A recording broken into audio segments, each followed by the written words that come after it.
After a straight year of Guild Wars 2 PvP and consistently landing and staying about high gold, here are the most important things that I've learned in PvP. First and foremost, the thing that I've learned quickly is that the meta isn't final. I've played some terrible builds, like really bad, like ones Valen disowned me for, but that's okay. The beauty of Guild Wars 2 PvP is that yes, there are certain builds that rise to the top with every patch, and they tend to kind of be overpowered, but that doesn't mean that you can't find your own niche or even have old builds that still work.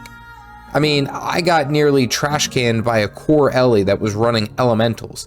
Seriously, I was just glad I wasn't streaming because that was embarrassing.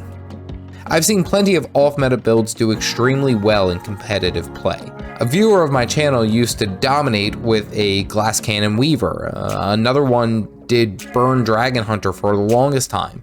I mean, there's tons of flexibility in specific builds that you can play, and you can do it the way that you want to.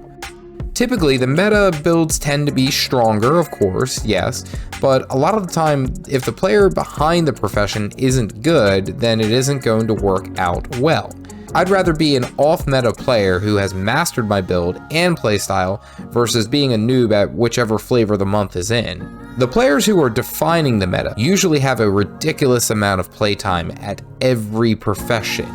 And when they see a slight improvement on a weapon or skill in a specific profession, they are of course going to jump to it and exploit it. But most of us are not at that skill level, so play a build you enjoy, master it, and improve. If you have a wacky off-meta build, tell me about it down in the comment sections below. So probably the second most important thing you need to know about Guild Wars 2 PvP is that only you can control your character. I know that sounds like really obvious, but when we get into competitive play, part of our brains believe that we have some sort of control over the events occurring in the game.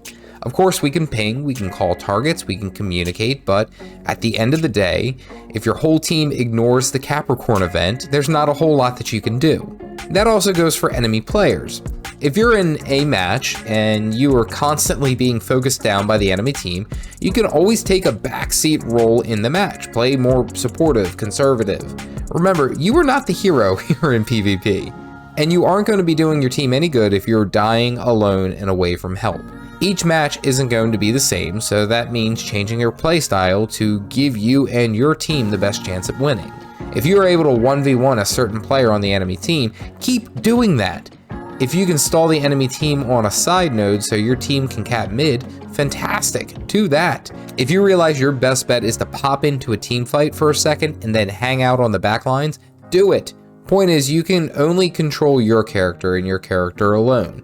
So look to play the best that you can.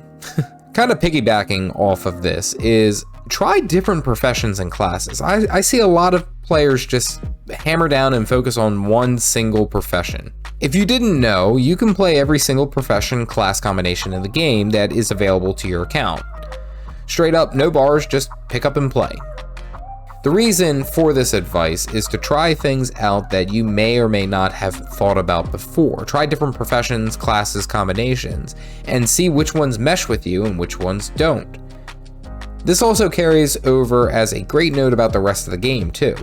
If you want to see if the Necromancer is worth playing, try it in PvP. See the skills, see the weapons, decide if it's worth your time.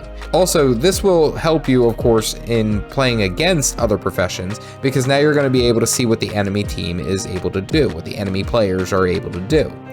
Sometimes it's hard to see what weapon they're wielding, but you can at least understand the profession and what they typically play. It's easy, free information that will give you a leg up in a lot of PvP situations. 110% totally worth it. If you've made it this far, comment down below with your most loved elite specialization. I'm gonna venture a guess that it's the Catalyst. Moving on. With that same thought, if you put enough time into the game, some of the best advice that I can give you is always play ranked PvP when you can. The free gear, achievements, and all the other stuff that goes with it, just for competing, far outweigh the playing unranked. I mean, we're talking ascended gear, legendary gear, cool titles, a legendary backpack. I mean, there are so many benefits that it doesn't make sense not to. There are, of course, the caveat that if you're attempting to play for ranks, say for bronze, gold, silver, wherever you're at, in which case I would say take the matches a lot more seriously, of course. But if you're looking just for the rewards, play the profession that you think you'd have a good time with and find something that works for you. I passively played ranked PvP and was able to purchase a legendary helmet on top of some ascended gear and a ton of other things that I gained from just doing the match. There's nothing crazy about it. It's too great to pass up. Okay, so that of course leaves possibly the best advice I can give anyone playing Guild Wars 2 PvP or interested in playing Guild Wars 2 PvP. And that is not to worry about how well you will do. I'll be honest with you. If you are new to PvP, you're gonna suck. There's no getting around it. You are going to get outplayed, you're going to get smacked by other players, maybe, and hopefully not, get flamed by your team, but that is okay. There's a lot of, we'll say, energy in competitive matches, and if there is competition, there's going to be conflict. So carry that with a grain of salt. And for those flaming instances, I mean, they happen far less than people may let you believe. You will not be good for a while, and that's perfectly fine, but you have to start somewhere. If you're worried about what may be said, or your playstyle, or your build, or any of that, I just want you to look at my first gameplay. In Guild Wars 2 PvP, after I got over the apprehension of being called bad, I was horrible, and what you can see here. Trust me, it does get better with time.